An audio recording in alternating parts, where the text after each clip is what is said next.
Hello students, I hope you all are fine. Um, come to the next topic of chapter 1 है ना. हम लोग chapter 1 कर रहे हैं and today's topic is levels of management. Last video में हम लोगों ने nature of management topic complete किया था, तो आज हम लोग लेवल्स ऑफ मैनेजमेंट पढ़ेंगे. Okay, generally there are 3 levels of management. Management में जो हमारे लेवल्स होते हैं वो क्या होते हैं? 3 लेवल्स होते हैं. There are 3 levels of management in almost every organisation. Okay, चाहे वो आपका स्कूल है, चाहे वो कोई हॉस्पिटल है, कोई भी ऑर्गेनाइजेशन है. ओके, देखते हैं कि ये लेवल्स होते हैं, ये क्या होते हैं. यहाँ पर सिर्फ मैनेजर्स की बात हो रही है, याद रखना. ओके, वर्कर्स लेवल्स में नहीं आएंगे. ओके, देखो नंबर 1 आता है हमारा टॉप लेवल मैनेजमेंट. अब टॉप लेवल मैनेजमेंट का काम क्या होता है? They are the senior most executives of the organisation. सबसे टॉप लेवल के जो होते हैं, सबसे सीनियर जो मेंबर्स होते हैं वो इसमें आते हैं. जैसे आपके सीईओ हैं, चीफ एग्जीक्यूटिव ऑफिसर, और चेयरमैन है, कोई प्रेसिडेंट है, ठीक है, वाइस प्रेसिडेंट है, ठीक है. ये किस में आते हैं? टॉप लेवल में आते हैं. आप लोगों को पता होगा, जैसे आपका स्कूल है, आपके प्रिंसिपल सर, मैनेजमेंट है ना, ये सारे किस में आते हैं? टॉप लेवल मैनेजमेंट में आते हैं. अब इनका काम क्या होता है?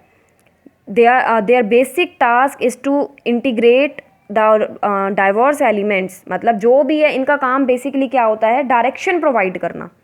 ठीक है, इनका काम क्या होता है? ऑर्गेनाइजेशन को बाकी जो भी काम कर रहे हैं उन सबको डायरेक्शन प्रोवाइड करना. ये क्या होते हैं? पॉलिसी मेकर होते हैं. They make the policy for the organisation. ये पॉलिसी बनाते हैं और बाकी सारे जो भी डिपार्टमेंट्स होते हैं, लेवल्स होते हैं, वो इनको फॉलो करते हैं, इम्प्लीमेंट करते हैं. ठीक है, इनका काम क्या होता है? सिर्फ पॉलिसीज़ बनाना और क्या करना? रिपोर्ट लेना टाइम टू टाइम कि हमारा जो भी है ऑर्गेनाइजेशन सक्सेसफुली रन कर रही है या नहीं कर रही है. और ये क्या करते हैं? और क्या काम होता है? आप लोगों को भी पता होगा. ठीक है, इनका काम और क्या होता है? ये बच्चे क्या करते हैं?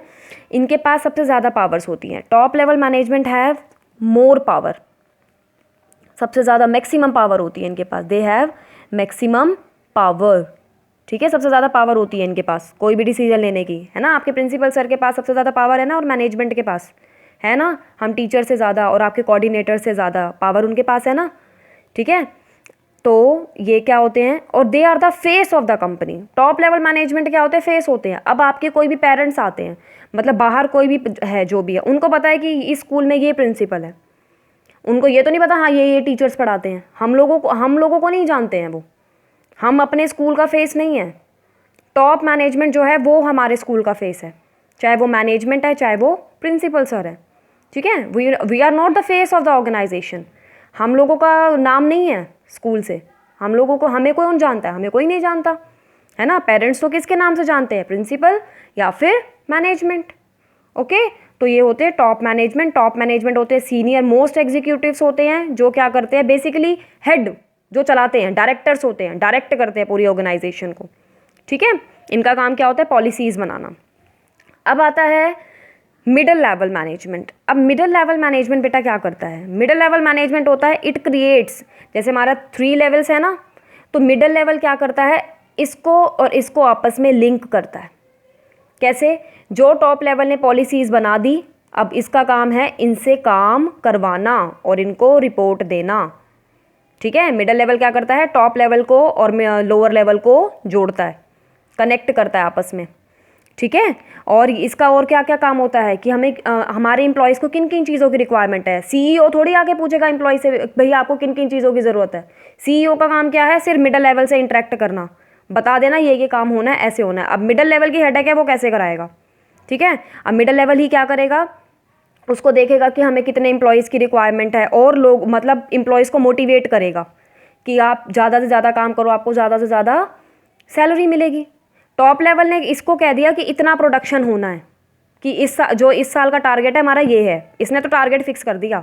अब मिडिल लेवल काम कराएगा, जैसे सेल्स डिपार्टमेंट का जो हेड होता है ना, sales manager, production manager, purchase manager, ये सारे किस में आते हैं? मिडिल लेवल में आते हैं. इनका काम क्या होता है? लोअर लेवल से काम कराना और ऊपर रिपोर्ट देना. ठीक है, टॉप लेवल किससे रिपोर्ट मांगेगा? और इनसे थोड़ी रिपोर्ट मांगेगा. टॉप लेवल यहाँ थोड़ी जाएगा. टॉप लेवल तो मिडिल लेवल से रिपोर्ट मांगेगा, इनको ही काम देगा और इनसे ही रिपोर्ट मांगेगा, इनसे कोई इंटरेक्शन नहीं होता। टॉप लेवल का लोअर लेवल से बहुत रेयर होता है इंटरेक्शन हो, नहीं तो टॉप लेवल और ऑपरेशन लेवल आपस में इंटरेक्ट कम करते हैं। जो हम भी हैं, हम क्या बार बार मैनेजमेंट के पास जाते हैं? नहीं जाते, हमारे पास कोऑर्डिनेटर्स हैं, है ना। हमें कोई प्रॉब्लम होगी, फर्स्ट ऑफ ऑल हम किससे बात करेंगे? हम अपने कोऑर्डिनेटर से बात करेंगे, आफ्टर दैट हम ऊपर जाएंगे, है ना। हम बार बार तो प्रिंसिपल सर के पास नहीं जाएंगे या मैनेजमेंट के पास नहीं जाएंगे, हमें ये प्रॉब्लम है, हमें ये है। हम पहले किसके पास जाएंगे? हम कोऑर्डिनेटर्स के पास जाएंगे, ठीक है। तो ऐसे ही जो लोअर लेवल होता है वो क्या कर, जो टॉप लेवल है वो मिडल लेवल को काम बताएगा, और मिडल लेवल का काम होता है लोअर लेवल से काम कराना। जैसे आपके प्रिंसिपल सर हैं, उनको कोई काम करवाना है, ठीक है, मतलब टीचर्स के लिए बहुत काम है, कोई फंक्शन है, जो भी है, तो वो क्या करेंगे? पहले कोऑर्डिनेटर्स की मीटिंग करेंगे कि ऐसे ऐसे काम होना है। अब कोऑर्डिनेटर के ऊपर है, वो हमें काम असाइन करेंगे, ड्यूटीज़, कि आपको ये करना है, आपको ये करना है। अब प्रिंसिपल सर तो नहीं बताएंगे ना हमें बार बार कि इस टीचर को ये करना है, इस टीचर को ये करना है। उन्होंने क्या कह दिया? अपना पॉलिसीज़ बता दी, ये काम होना है, कोऑर्डिनेटर्स की मीटिंग ले ली, भाई ऐसे ऐसे होना है। अब सारे कोऑर्डिनेटर्स मिलकर देख लो कि आपको काम कैसे कराना है। अब कोऑर्डिनेटर्स कराएंगे हमसे काम, ठीक है। तो ये क्या होता है? मिडल लेवल का काम होता है। जैसे और इसमें आपके कौन होते हैं?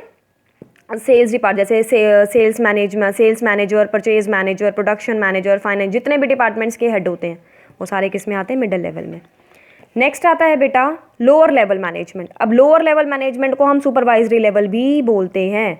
अब लोअर लेवल में वैसे तो आपके वर्कर्स आते हैं ना, वर्कर्स के ऊपर भी एक मैनेजर होता है।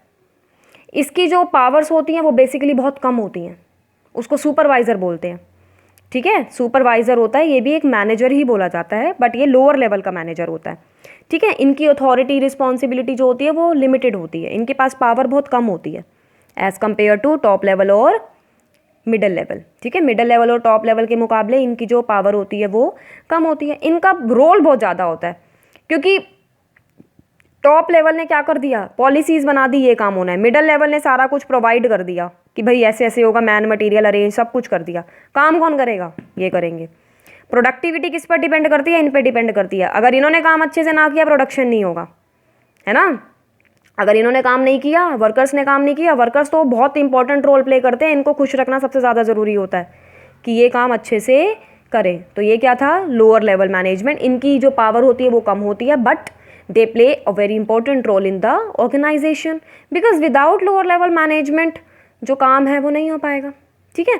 अब जो मिडल लेवल है वो हर एक वर्कर से रिपोर्ट नहीं मांगेगा।